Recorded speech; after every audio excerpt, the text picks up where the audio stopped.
Hi guys, what's up, what's up? Welcome to my YouTube channel, Beverly Layug.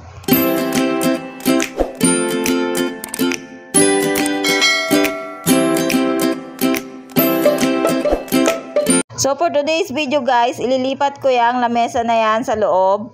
Ayan. Sa totoo lang guys, Christmas talaga that time. Dahil nga gusto ng asawa ko daw ay nasa loob daw yung lamesa namin para maganda daw tingnan pag yung handa daw ay inayos-ayos. Pangit daw kasi pag nandito sa labas guys, kaya ginawan ko ng paraan para may pasok yung lamesa. Kaya pinag-anak ko na naman ang aking utak. Dahil may higaan sa loob guys, hindi ko alam kung paano ko ilalagay yung lamesa sa loob dahil yung higaan nandun pa sa loob. Wala na talagang space sa loob sa totoo lang guys. Kaya habang may ginagawa ko, umaandar na yung utak ko kung ano ang gagawin kong susunod na step pagkatapos ko dyan. Susunod na step talaga. Mahirap talaga pag maliit ang bahay. Kailangan paganahin mo talaga yung utak mo kung paano may pagkakasya ang mga gamit. Kung pwede nga lang itapon na lang lahat. Ang hirap talaga maglinis sa maliit na bahay, lalo na pag may mga babing makukulit. Ayan o, sinisimula na ni Sanya. Tiyaga-tiyaga lang talaga ang kailangan. Nagmamadali na ako niyan guys dahil Christmas na, mamaya pagkatapos ko na namang mag general cleaning, magluluto na naman ako. Pero spaghetti lang naman lulutuin ko guys. Ang hirap mag general cleaning sa bahay namin guys kasi ang daming nakalagay. Tingnan nyo naman sa ilalim ng lamesa namin may mga nakalagay pa na sapatos. Ang dami naming sapatos guys. Pero minsan lang naman kaming makaalis. Tapos yung mga ginagamit namin sapatos, iisa lang naman. Hindi naman lahat nagagamit. Kaya hindi na ako masyadong nag-order talaga sa Lazada, sa mga online shopping na yan. Hindi na ako masyadong nag-order ng mga sapatos. Dahil sayang lang talaga kasi pag aalis hindi naman nasusuot. Ang nasusuot yung paborito pa rin. Kasi kung saan ka komportable, yun lang talaga yung susuotin namin.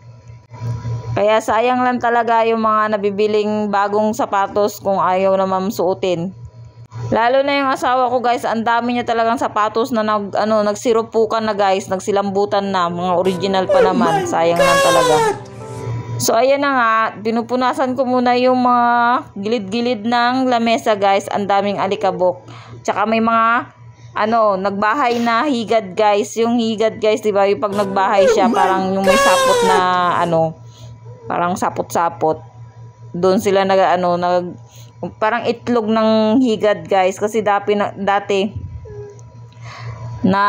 naglipa na yung higad dyan sa namin sa labas ng gate namin dahil may sambong kasi akong tanim dati guys sa labas namin, kaya yun hinigad siya guys. Kaya ngayon pinutol ko na talaga siya, pinatay ko na siya kasi nakakatakot guys yung mga higad. Makita ko na lang bigla na lang gumagapang sa harapan ko.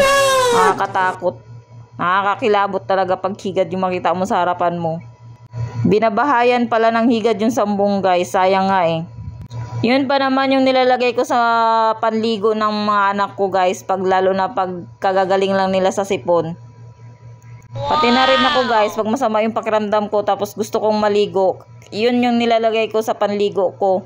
Kaso lang ngayon wala na talaga, patay na. Pasaway kasi yung mga higad na yan. Kaya ang dami kong nakuha dyan guys sa lamesa na yan, siguro mga 4 or 3. Itlog ng higad guys.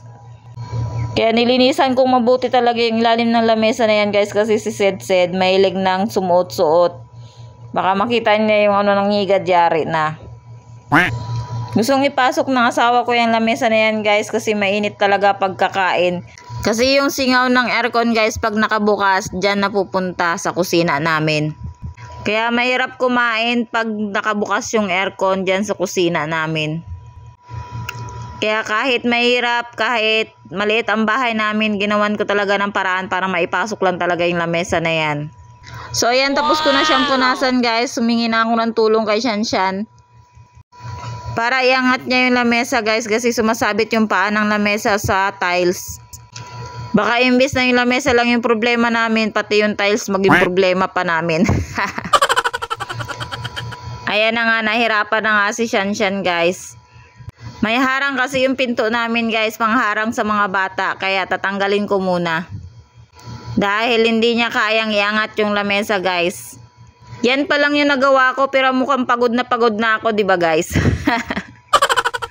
Pero sa totoo lang guys, tuwing nag-aayos talaga ako ng bahay, hindi ako nakakaramdam ng pagod dahil excited ako sa kalalabasan. Wow! Excited ako makita yung pagbabago ng bahay namin. Kaya pag yumaman talaga ako guys, bibili ako ng bahay na may malaking bodega para doon ko ilagay lahat ng mga gamit na hindi na ginagamit para maluwang ang bahay namin. Lalo na yung ref na yan guys na malaki. Sa totoo lang sira talaga yan guys. Hindi ko na nga alam kung saan ko ilalagay yan. Binigay ko na yan sa biyanan ko guys, kaso lang hindi nila alam kung paano nila dadalhin sa Las Piñas.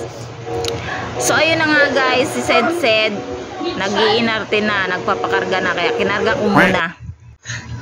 So ayan, wala na yung lamesa guys, nasa loob na yung lamesa. Ayan yung higaan na sinasabi ko guys na hindi ko alam kung saan ko ilalagay guys. So dahil matalino tayo, umandar ang pagkat matalino ko guys.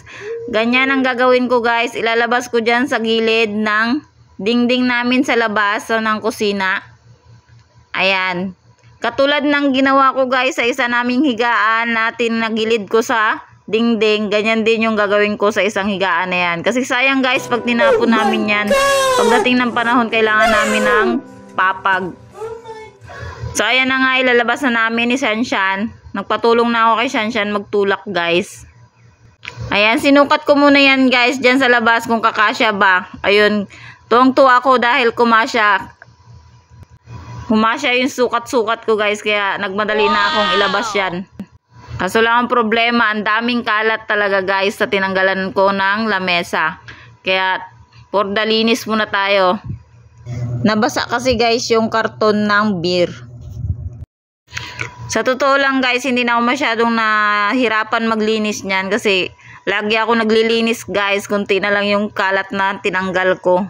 Dahil nga nakakapasok na yung mga daga guys dyan, kaya lagi na ako naglilinis. Yun lang naman yung kalaban ng mga daga, yung laging malinis yung bahay. Parang feeling ko tinatamad na silang pumasok sa bahay pag sobrang linis na ng bahay. Doon lang naman sila naaakit pag marumi lagi yung bahay, kaya yun lang yung pansangga ko sa kanila. Yun lang yung pang ganti ko sa kanila, yung kalinisan ng bahay. Yung tipong maiinis sila pag pumasok sila sa bahay namin na wala silang makitang kalat. So ayun na nga guys, as you can see, Nax. Ayan, kumasya yung higaan guys, astig. Kalain mo yun, naisip ko yun. Grabe, dati pa kami namang problema niyan guys kung saan namin nilalagay yung mga higaan na yan. Dahil ayaw rin namin na itapon yung mga higaan na yan. Kasi guys, ngayon lang naman baby si Sed, ngayon lang siya delikado sa mga mataas. Alam ko darating yung panahon na gusto naman namin na may papag. Kaya ginawan ko na lang ng paraan kung paano ko maitabi ang mga higaan namin. Remembrance ko pa naman yan sa bisor namin. Kahit butas-butas na yung papag na yan guys, nangihinayang akong itapon. Ayan na siya guys, nakatayo na. Hinarang ko yung rep naming maliit para hindi siya matumba. So ayun, dahil nagawan ko na ng paraan yung higaan na yan guys, at nagkaroon na ng pwesto yung lamesa sa loob. Ayan, yan na naman yung problema ko, yung mga gamit sa labas kung paano ko i-arrange. Kung nakikita nyo, nag-iisip na naman ako kung ano bang gagawin ko. Yung washing, hindi ko alam kung paanong posisyon ang gagawin. Sa totoo lang guys, yung time na yan, sobrang tuwa ko sa sarili ko dahil naisip ko yung paraan na yan. Sabi ko sa isip ko, ang talino mo talaga Beverly. Akalain mo naisip mo yung itayo yung higaan na yan. Dahil sobrang lumuwag talaga yung bahay namin guys, sa totoo lang. Ang tagal ko nang pinagmamasdan yung papag na yan guys kung paano ko gagawa ng paraan na matanggal siya doon sa posisyon niya dati. Kaya grabing tuwa ko talaga nung naisip ko yan.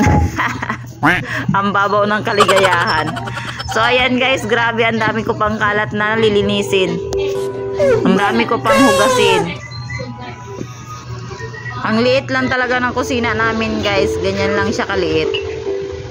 Ayan, kalat-kalat pa. Kahit ganyan yung nakikita ko guys, sobrang kalat pa. Pero hindi talaga ako napapagod guys, dahil excited talaga ako sa kalalabasan.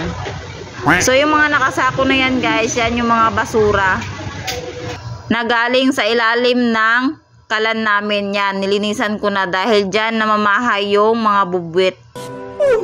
So ayan, nilinisan ko, nilagyan ko talaga ng Sunrox, sabon yan. Tapos tinapon ko lahat ng mga nakalagay dyan. Ang natira na lang yung mga sako na dala ng asawa ko galing sa trabaho niya. Kasi ginagamit namin yun, lagayan ng mga basura. Grabe, gabi na ako natapos niyan guys. Siguro mga 8 na yan. Magna-9 na ata ako natapos niyan. Nagsimula ako 4 PM guys. Akalain nyo yun. Pero carry lang. Mabilis lang naman lutuin yung spaghetti. Kaya wala lang sa akin. Sa totoo lang guys, ilang beses ko nang nilinis yung ilalim ng kalan namin. So dahil ang dami pa rin natirang gamit, kaya dumudumi talaga, tinitirahan ng mga bubwit. Kaya that time, nag-decide na talaga ako na itapon ko na talaga yung mga gamit na hindi talaga ginagamit. Like yung mga Tupperware na nakalagay lang sa sako, tinapon ko na talaga lahat guys. Dahil nung chinek ko guys, nakakadiri ng gamitin. Dahil inanuhan na talaga ng mga bubwit. Oh my God! Ginawa na nilang tulugan guys yung mga Tupperware na tinago ko sa sako. Buti na lang yung ibang gamit na binukod ko ng plastic, hindi nila na tirahan. Kaya yun na lang yung sinave ko guys. Pero the rest na hindi ko na plastic, tinapon ko na lahat. Ayan guys, yung lagayan namin ng ulam pag may mga birthday. Buti na lang binukod ko talaga ng plastic yan guys. Naka-plastic na, tapos naka-eco bag. So, hindi nila na tirahan. So, ayan, nilagyan ko ng sabon, Sunrox. Grabe talaga yung paglilinis ko dyan, guys. Kasi, mga bubwit, syempre, hindi mo masabi. So, ayan na nga, guys. After how many years, natapos na rin ako maglinis. Ayan, binalik ko sa dating posisyon yung washing namin. So, ayan yung kusina ko. Ayan. Dyan, yan yung paglalabas ka, ganyan. So, magulo pa rin tingnan, pero sa totoo lang malinis na yan. Ayan, nahugasan ko na lahat ng hugasan. Nakasaing na ako. Ayan, may pahalaman pa tayo dyan. Naks. So, ayan guys, nagluluto na rin ako ng spaghetti. Nagpapakulo na ako ng tubig. Nawala yung pagod ko guys dahil maganda na yung kusina ko. Malinis na, maliwalas na. Lumawak siya tingnan guys, kahit papano, kahit maliit lang siya. So guys, hanggang dito na lang ang aking video. Maraming salamat sa mga nanood at nagtiyagang tapusin ang aking video. Maraming salamat. Ingat kayo palagi. God bless.